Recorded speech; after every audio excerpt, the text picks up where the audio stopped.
My friend Ed was driving way too fast. At the time, we didn't realize he may have had too much to drink. Ed lost control of the wheel of that car, and he crashed into a mound of sand, sending that car hurling into the air before tumbling back to earth. One of the first times that I came to, that's when one of my doctors said this. He said, Scott, in case you don't recall, you're in a bad car accident. You've broken your neck and have a very serious spinal cord injury that has left you paralyzed from your chest down. Diagnosed quadriplegic. It wasn't long thereafter I was being told I'd be confined to this chair for the rest of my life.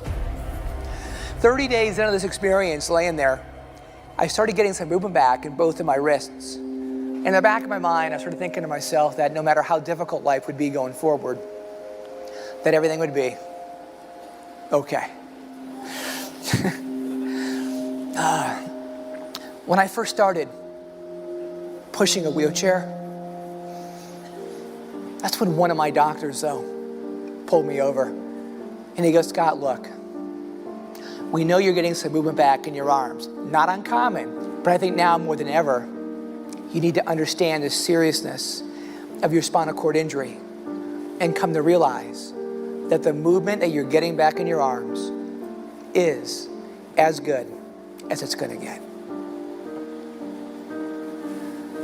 I don't know if that is exactly what he said, but what I heard was, you might as well go ahead right now and give up hope.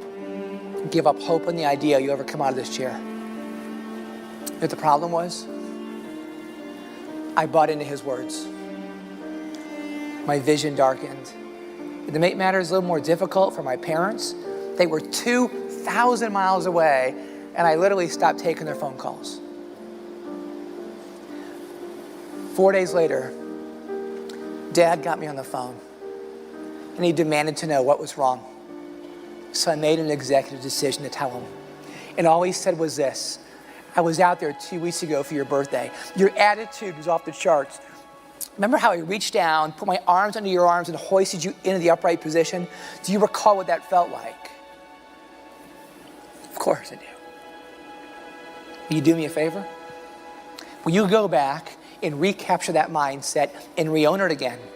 In the meantime, don't be upset with me. I'm going to have words with that doctor. And then come the next morning, when I woke up, I could not believe my eyes.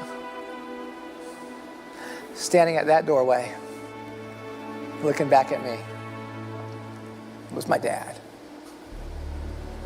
Letting me know in a sense, everything would be okay. And if I learned anything from Dad, that no matter how difficult life is for you, in that moment, you can always change your way of thinking. And that's when I made the profound decision that I was willing to fail, but I was unwilling to quit, while knowing that nothing worth achieving ever comes too easy. But to succeed, that takes grit. But what is grit? Grit, my friends, is your passion to persevere. Grit is what keeps you off the sidelines and back in the game of life. Well, there's something I learned in my life so many years ago, and I know it to be the truth. Don't ever let someone else's beliefs paralyze you from achieving those things you believe in your mind that you just might be able to achieve.